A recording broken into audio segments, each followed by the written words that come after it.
Hello and welcome to Reykjavík Grapevine's newscast. My name is Valur Grettisson. I'm an editor-in-chief at the Reykjavík Grapevine. This is Polly, the chief of morale officer. Always very energetic.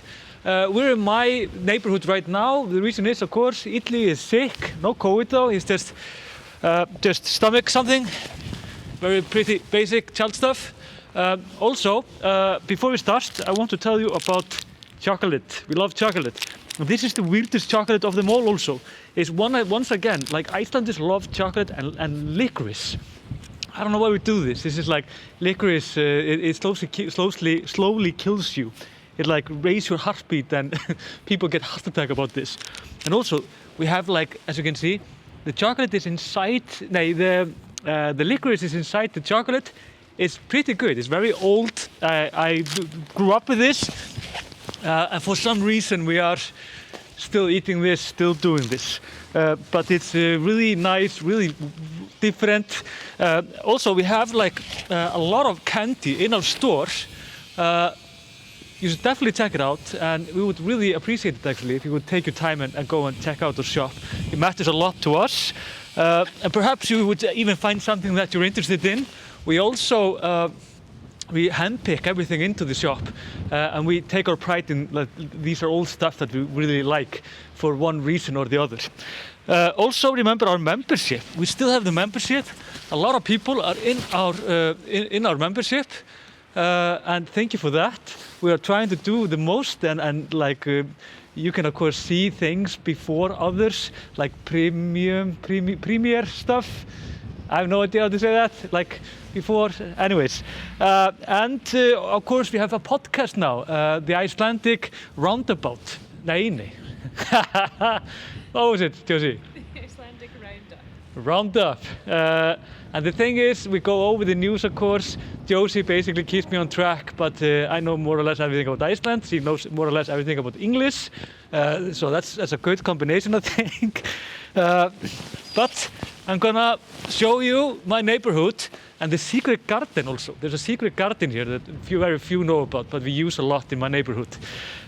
So let's go on with it.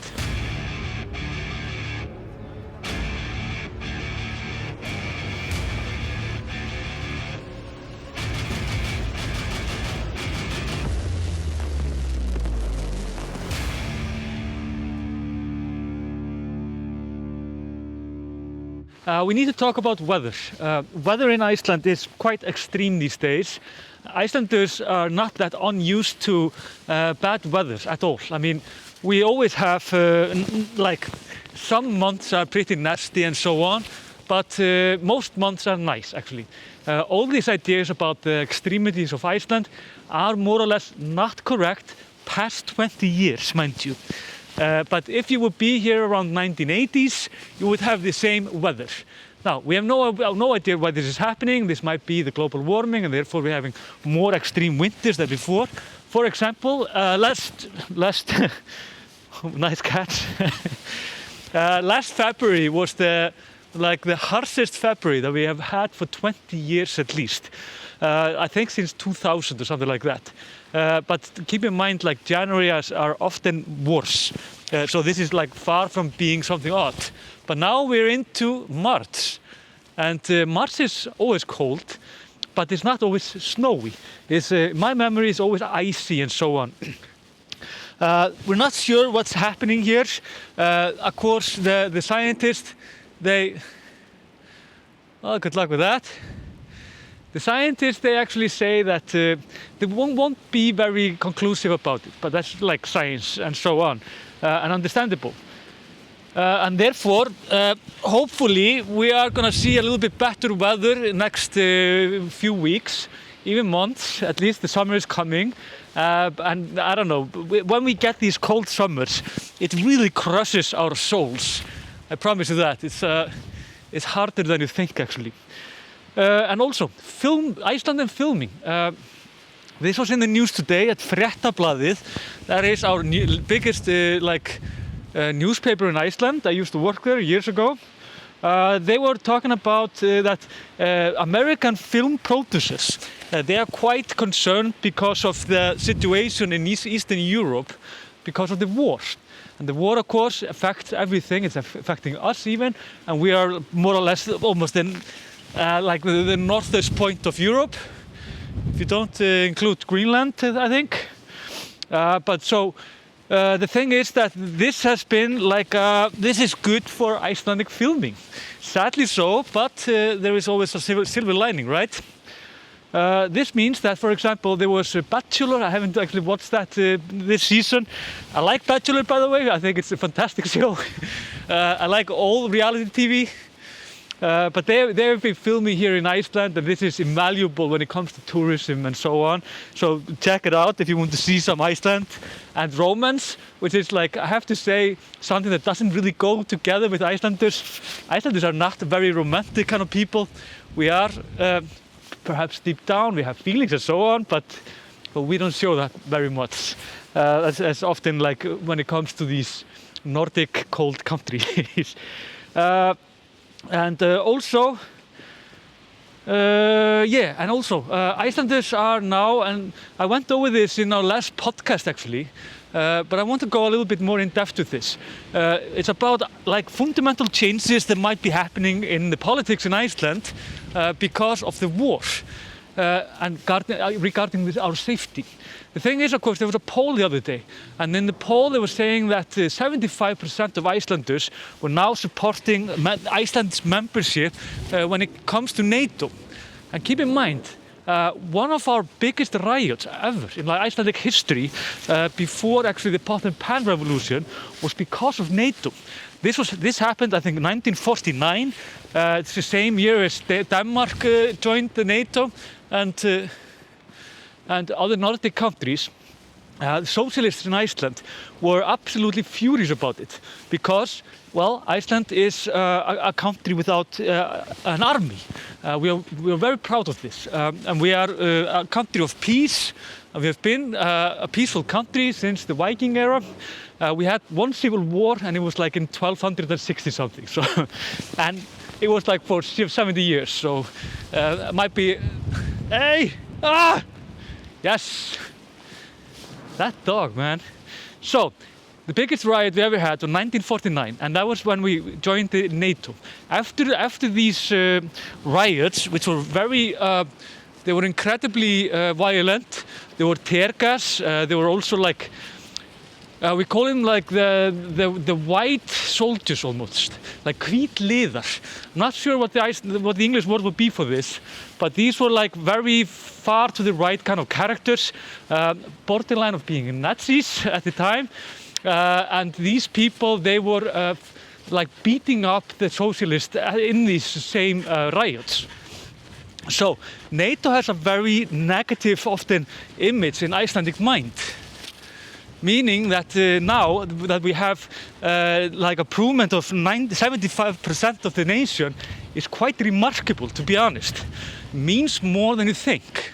So the left green is now the Katrín Jakobsdóttir is our prime minister. She has actually she's the prime minister, and she is like the leader of the left green. And the thing is that the socialists in left green have always been very much against NATO. Not only that, in the same poll, then around 50%, just a bit less than that, they wanted to go, like they're positive when it comes to the EU. Now, we are partially in the EU, like we are in it through the EEA agreement. Polly! See, he knows exactly where we're going.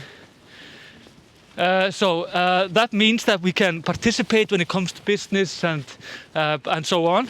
And when there is a law passed by the EU, Polly. When there is a law passed by the EU, we have to take that up, although we do not have a member in the like the EU Parliament, a member of it, like I think it's just Parliament. The thing is that Icelanders have always been negative about this because of the fish and the farmers. This seems to be changing a lot now after the war broke out, meaning that we have now, it's like just under 50% that is positive. Only 13% that was asked are very negative when it comes to this.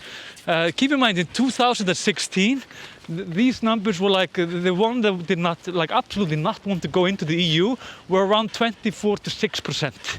Like it is different. 2010 was 26, and 2016 it was 24%, and now it's 13. It dropped significantly.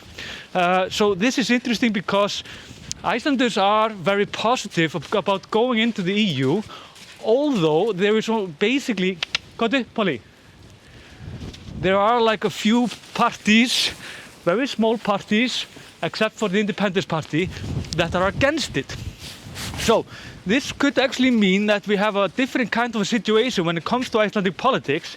Yeah, give it just a minute, Polly. It's not giving up. We go here.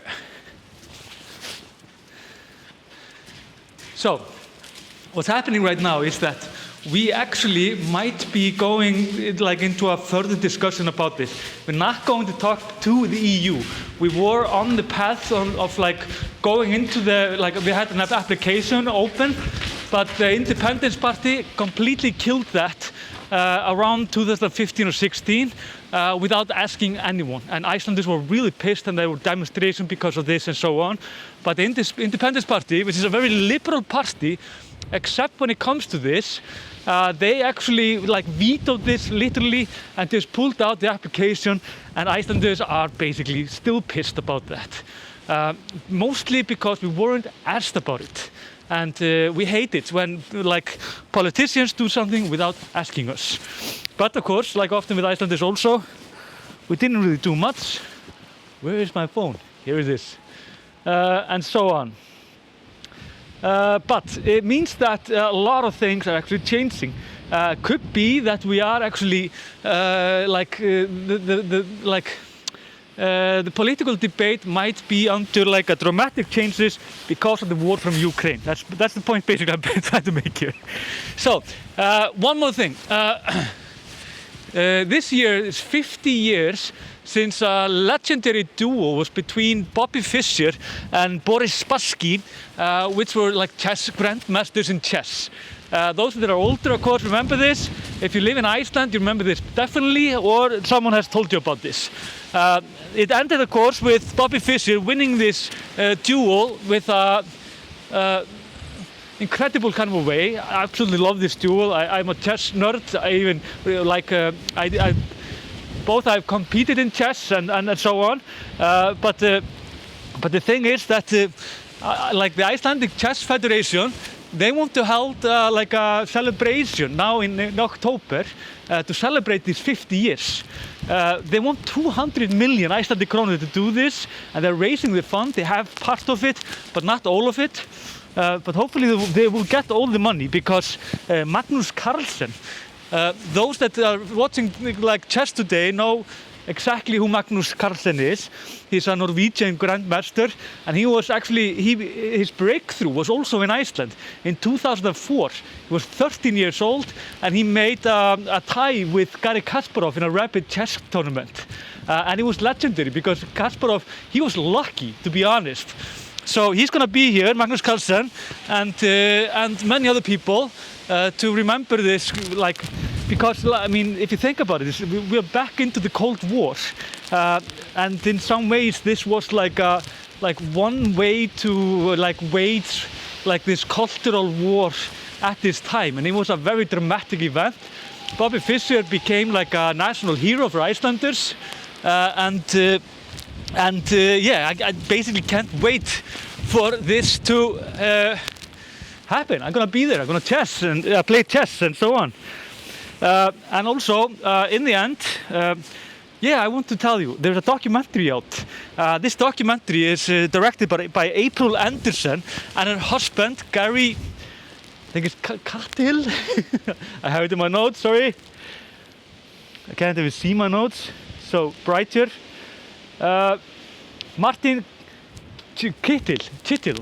Anyways, Martin, you know who you are, so that's what matters the most. They made this documentary called Fire and Iceland, and I am in it. Bríet, GTRN or GTRN, a musician. She's also the lead actress in Katla. She's also in this documentary, and it's about the volcano in Geldingadalir. The reason I'm telling you about this is because we're going to be premiered in Bíóparadís. It's the cinema here on Saturday at 6:30. And if you are not in Iceland, it's also on like Amazon Prime, I think. Or Prime, what do you call it in English? It's Amazon Prime, yeah. It's a thing. I've never been there, but it's a huge thing, I hear. It's like Netflix, just not Netflix. So if you want to see that documentary with me, hopefully, I think Polly is not with me actually, but so it goes. You can of course check it out. Congratulations also, April and Martin. And yeah, also I want to tell you about this garden here. This is my favorite garden. I basically live there. Not sure if you can see it from the trees. The kids always go here, and on Halloween and so on, we actually like transform this garden into a creepy place. Kids actually are working in this with their summer jobs. They do these paintings here, and it's an absolutely wonderful garden. And it doesn't really have a name. It just got stuck, this name, the secret garden, because nobody knows about this garden, and it's really nice to play in the snow here. Send the kids out to play here.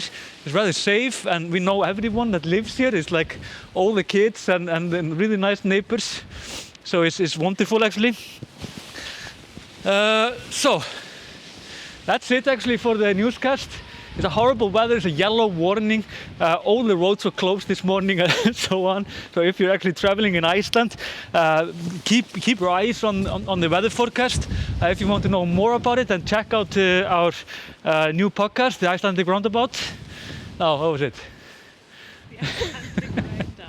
The Icelandic Roundabout. I'm actually kidding now, but yeah, and remember our shop. We would be you helped us a lot through the COVID actually by just checking out our shop, and we would appreciate it if you would take a minute and just check it out. Until then, I'm gonna eat this chocolate or give it to Italy. I don't know. It's like I go into like a journey to the past basically when I eat this. This is like something that we always ate when we were kids. And yeah, how are you, Polly? You want to say something? No? So, see you later.